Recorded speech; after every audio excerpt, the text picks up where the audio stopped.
Hi guys, welcome to day 2 of the safeguarding program, and we are calling it Hifadhi Sport Yetu. I'm here with Farouk, Mburu Wanyoike. Lakini mbona unajiita Farouk?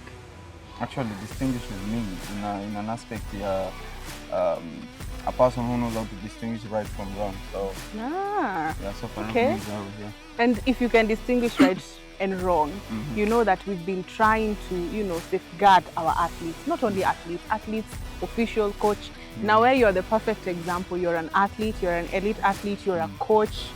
I don't know if you're yet an official. I'm a director, I'm a CEO of Sabora. Yes, call me. Yes, but tell me, Farouk, you deal with clubs of small children, uko ghetto. Tell me, how has that experience been preventing them from so much abuse?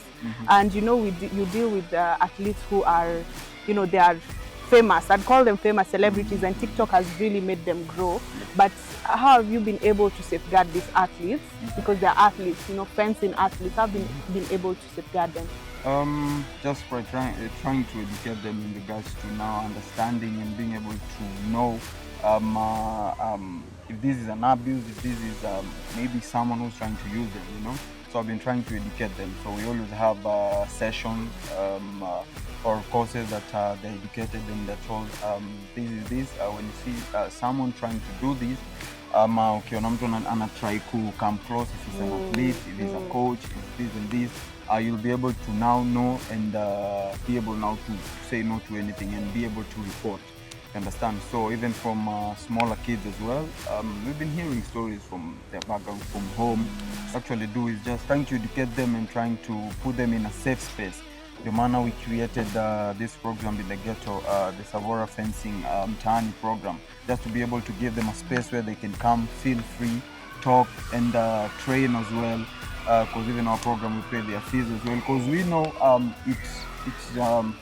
it hits them mentally and emotionally when a kid is coming to training, sorry, and tomorrow is supposed to go to school, but there's no fees. Yeah. So we actually go and actually try kufunika your gap kidogo so that they may be able now to concentrate, because psychologically pia now affect. And you find that fees unazapata kuna mzazi, like it's crazy, like some other athletes were telling me their dad or their moms were saying hautaenda shule, like awendi form 1.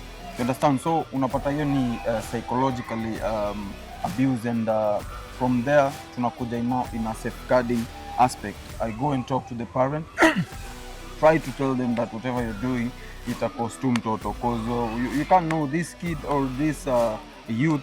You don't know what happens next, because you're actually preventing them to getting what they want.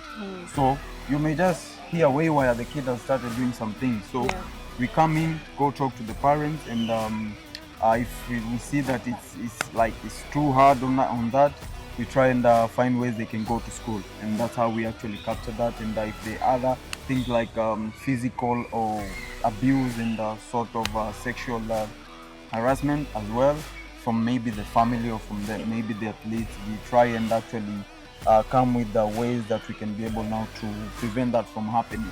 All right. Sawa Farouk, now we know uko pale kwa ghetto, deep ghetto, but people say from the ghetto is where the biggest talents are found, right? And we are continuing with our youth camps. You're part of our youth camp where we continue bringing in, I'd say youth who are between 13 and 18, and they are continuing to grow, and your kids are around that age. What's your advice to people like you who are dealing with kids from the ghetto, who are dealing with these social clubs and different kinds of clubs that are trying to bring athletes together? Football, I know the football ndio mingi uko ghetto, boxing. So what's your advice? You can tell us shortly, what's your advice to people who are trying to bring in such kids, and how can they protect those kids from any kind of abuse? My advice will be being intentional. If you're coming, because mostly it does come from the heart, it needs to come, like you need to have the passion, you need to be obsessed with the fact that you're actually trying to change youth from this side, now bring them to this side. So you need to be intentional in your ways, in understanding them, in listening to them, because you need to listen to them so that they may be able now to talk, or they may be able now to be free. Because if you don't listen, if you don't be intentional, most of them they walk away, because they need a safe space whereby they can find someone who they can talk to, and you can be able to listen to them and actually now be able now to navigate from maybe if there's a problem now, solving that problem from this now getting to a solution. So mostly they need to be intentional, they need to be determined, they need to persevere, because it's a lot, like mentally even you, it hits you because of the things that you hear from their families, from what they're going through.